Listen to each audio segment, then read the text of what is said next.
They found bones under the kitchen floor, not animal, human. The town doctor wouldn't go back inside, and when the preacher saw the names on the headstones behind the house, names that matched both the mother and the wife, he left town and never returned. What happened on that hill in 1892 was so twisted, so unholy, the county records were quietly rewritten, but one birth certificate survived, and it bore only a single name. His name. Hello everyone. Before we start, make sure to like and subscribe to the channel and leave a comment with where you're from and what time you're watching. That way YouTube will keep showing you stories just like this one. There are places in this country where bloodlines run like rivers, tight, winding, and never far from themselves. Western Appalachia is one of them. Isolated by jagged mountains and sheer poverty, families didn't move much, but the story of Jacob Elbridge doesn't come from poverty. It comes from obsession. Jacob was born in the winter of 1869 in a cabin deep within the Blue Ridge. His father was listed as unknown. His mother, Sarah Elbridge, was 31 at the time. Unmarried, reclusive, and known to the townsfolk only as that strange girl with the dollhouse voice. She rarely came down from the ridge.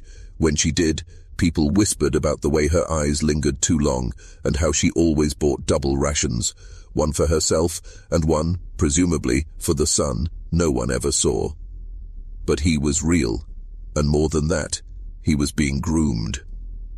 Neighbors would later testify, anonymously, that they heard chanting from the hills at night, sometimes laughter, sometimes crying, but the most unsettling detail was that the laughter always came from two voices, overlapping, both the same pitch, one male, one female, like someone imitating someone else, or teaching someone to mimic them perfectly. Jacob wasn't raised like a child. He was raised like a partner, a shadow, an extension. By the time he turned 15, he was 6 feet tall, pale as bone, and never came to town. But Sarah did, and she brought with her a ring, small, handmade, carved from the wood of the very trees that surrounded their isolated homestead.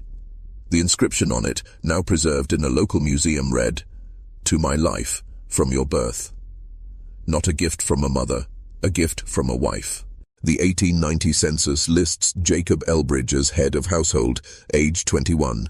But here's where the records fracture. There is no wife recorded, no siblings, no borders, just him. And one other woman, listed only as S. Elbridge, age 52, relationship unknown. No mother, no wife, just a presence. That year, local surveyors noted that the Elbridge land had grown. 4 neighboring families had sold their parcels within months of one another, all for far less than market value, all relocated without notice. Some say they were driven off by threats or by something worse, but they left behind livestock, tools, even their family Bibles. It was as if they had to leave immediately, as if something had changed. And it had, because that was the year Jacob and Sarah began building what would come to be known as the house with no rooms. It wasn't a traditional home. It was a labyrinth, 7 structures connected by narrow, winding corridors, with mirrors placed in unnatural locations and windows boarded from the inside. The mailman refused to deliver past the gate. He claimed the trees surrounding the property were not right, too twisted, leaning inward, like they were growing towards something at the center. Locals started calling the place the Womb, and Jacob, he began to be seen, walking the edge of town in his black coat, always barefoot, always silent. Children said he stared too long, that he didn't blink, that he smelled like perfume, specifically her perfume. By the fall of that same year, Sarah stopped appearing entirely, but Jacob began referring to someone, again and again, as my beloved. In conversations, in letters, even in a strange journal found years later in the ashes of their homestead, he wrote about her as if she were both alive and dead, a wife and a mother, a god and a ghost. One entry read, "She is before me and within me. Her touch makes me pure. Her name is my name. He signed it not Jacob, but Elbridge. First name omitted, just the bloodline. In 1892, a local physician named Dr. Walter Griggs was summoned to the Elbridge property. No one knows who sent the letter, only that it was written in perfect cursive, inked in a dark, rust-colored brown, and sealed with wax pressed by what appeared to be a human tooth. Dr. Griggs was hesitant, but curious. He'd long been skeptical of the rumors, dismissed them as backwoods gossip, but what he witnessed that night would haunt him until his death. His notes, discovered after his passing and now locked in a university archive, are sparse but chilling. He wrote of an upper room filled with dolls made from animal bones and dried corn husks, each one bearing the same face, Sarah's. He described narrow hallways lined with portraits, all of the same two people, but aged to show their faces at different stages of life. In one, the woman appears as a teenager, the boy an infant. In the next, she is middle-aged, and he a young man. But in the final portrait, they are shown as husband and wife, standing hand in hand, with eyes identical and mouths sewn shut with thread. But it was what he found beneath the house that broke him. A root cellar had been expanded, almost tunneled, into the earth. What began as a pantry deepened into a passageway of packed dirt and scorched beams. At its end, a crude chapel, and in the center, a bed. Upon it, the skeletal remains of a woman, veiled in lace, her hands folded over a withered bouquet. Above her, painted crudely in what Griggs believed was dried blood, the words, "The bride returns when the sun is ready." Griggs fled without taking further notes. He never returned, never spoke publicly, and when pressed, claimed he had seen a union not blessed by God nor man. What the town didn't know was that by the time he entered that house, Sarah Elbridge had been dead for over a year. But Jacob never buried her. Instead, he preserved her, intained her, kept her body in a sacred space below ground, and continued to refer to her in writing and conversation as both his mother and his spouse. By the late 1890s, Jacob Elbridge had become less man than myth. Stories spread like wildfire through the region, whispers of chanting heard through the trees, sightings of a pale figure walking in circles at dusk, and the persistent belief that the Elbridge bloodline had violated some cosmic law. But something changed in 1898. A fire. No one knows how it started, but it moved fast. Too fast for the local soil, which was notoriously damp in summer. By the time neighbors arrived, the house was gone, or rather, it had collapsed in on itself. The womb, as it was mockingly called, had become a grave. What they found in the ruins shocked even the most skeptical. 3 bodies. The first was easily identified as Jacob, his spine severely twisted, arms crossed over his chest, teeth filed down to sharp points. Around his neck was a rotting cord of braided hair, Sarah's hair. The second was Sarah herself, still in the same pose on the chapel bed beneath the house. Her skin had been treated with some kind of resin, her eyes covered with small white stones. One hand rested on a Bible, the other clutched a lock of Jacob's hair. But the third body, charred, malformed, smaller, was unaccounted for. It appeared to be a child, but with adult proportions. Its face was severely disfigured, as if the bone structure had collapsed in on itself, and its fingers, 6 on each hand. No records existed of another person living there. No woman had ever been seen entering the property. But what unsettled the coroner most wasn't the extra digits or the deformities. It was the jaw. The third body's jawbone matched Jacob's almost perfectly, not just genetically but structurally. Anomalies in the molars, the same crooked incisor, even a fracture from childhood that had healed improperly. The odds were astronomical. The implication? Jacob had fathered a child with his mother, and the child had lived and died, possibly in that fire. Some locals claim Jacob set the house ablaze himself, either in shame or in the belief that only fire could release them from what they had become. Others believe it was the town, that someone or something wanted the Elbridge name erased. But it didn't work, because months later, a new name appeared in the church registry.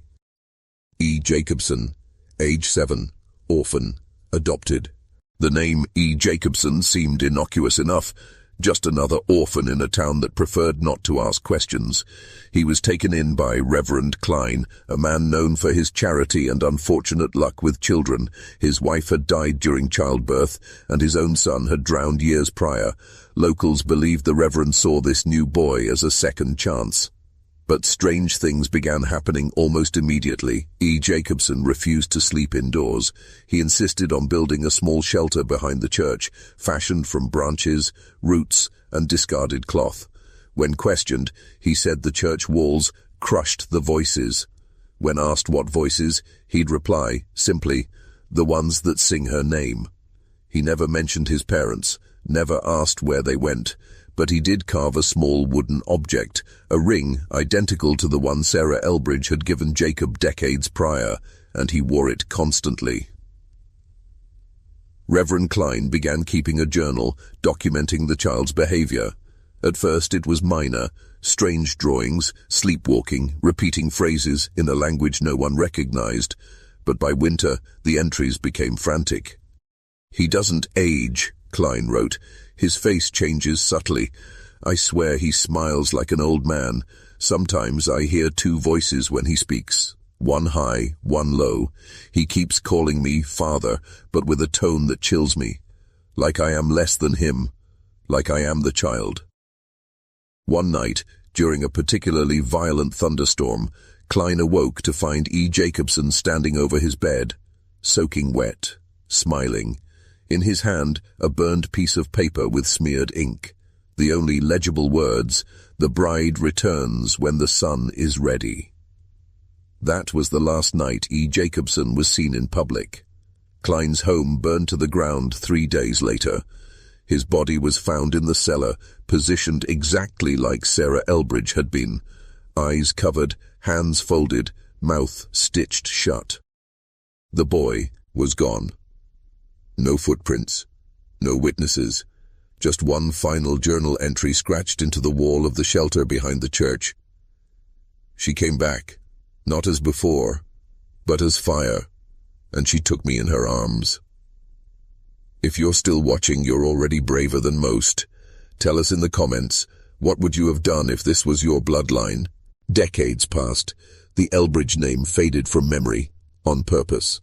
Locals began referring to that ridge as the burned place, a name their children learned not to ask about. And the church records where E. Jacobson had been written were mysteriously lost in a flood in 1911. But trauma, even when buried, has a way of blooming underground. In 1934, a government surveyor named Louis Penn was sent to document old land titles for a rural electrification project. He was thorough, obsessive even. He wanted to map everything, every stone wall, every broken fence. And that's how he found it. At the top of a ridge, long overgrown, was a well. At least, that's what he thought, until he removed the rotten wood covering it and found stairs instead, spiral, carved from stone, leading down into total darkness. Penn was not a superstitious man. He carried a flashlight, rope, and a revolver. He descended alone. His personal field notes, later recovered from his abandoned vehicle, describe a winding descent into what he called a room that feels older than the land around it. It was circular, with walls covered in mirrors, each cracked down the center, but positioned to face each other endlessly. In the middle sat a wooden chair, small and child-sized, and on the walls, painted in faded red, again, the phrase, "The bride returns when the sun is ready." Next to the chair lay a ring. Penn picked it up, described it in detail, wooden, carved, identical to the one from the Elbridge archives. But what disturbed him was the name burned into the inside, E. Jacobson. He tried to leave, but something followed him. That's what he wrote in the margins of the notes, in increasingly frantic handwriting. It knows my name. It's watching through the mirrors. She's here. Then, nothing. His flashlight was later recovered, found in the woods 5 miles from the ridge, batteries intact. His revolver was discovered in a creek, rusted but loaded. Pen was never seen again. To this day, locals refuse to hike that ridge. Hunters say the birds won't fly over it, and some say that on windless nights, if you stand quietly, you'll hear something echoing from beneath the earth. 2 voices, one male, one female, singing the same name. There are families in American history whose sins are recorded in court documents, newspaper clippings, and death certificates. But the Elbridges are not one of them. Their story lives in whispers, in burned journals, and in the buried guilt of a town that tried to forget. But forgetting does not mean erasing. In 1979, a graduate student from the University of Virginia, researching folklore for his dissertation, stumbled across the name Jacob Elbridge in a faded newspaper tucked into a church Bible for preservation. The article was brief, just a single sentence. J. Elbridge, presumed dead in the fire, 1898, no kin. But the student, intrigued, dug deeper. What he found was a scattered paper trail, odd purchases from old ledgers, land deeds signed with only an initial, and dozens of missing person reports filed over a span of 80 years, all near the same wooded ridge. He tried to map them, every incident, every unexplained disappearance, every burned home, and what emerged chilled him to his core. A spiral, the center of which was the old Elbridge property. His research was never published. His professor dismissed it as hysteria disguised as anthropology. But the student's notes, later found by his roommate, revealed something else. Drawings, dozens of them, each one of a woman in a wedding veil, no eyes, just empty sockets filled with hair, and a boy beside her, growing older in each image, until finally, in the last sketch, they were the same. A man and woman, hand in hand, with mouths sewn shut and a ring on each finger. One final note sat at the bottom of the folder, handwritten and seemingly scrawled in panic. The line never broke. The blood runs backward. She marries what she births, and he births what he marries. In 1981, the student vanished on a hiking trip near the same ridge. His body was never recovered. Only his camera was found, its final photo showing a shadowed figure in a white dress, half hidden behind a crooked tree. Some say it was a prank. Others say it was her. But those who've lived long in that region, they never speak her name, never walk the ridge, and never wear rings carved from wood. Because the Elbridge legacy isn't a family tree. It's a circle, unbroken, eternal, rotating in silence beneath the roots of America.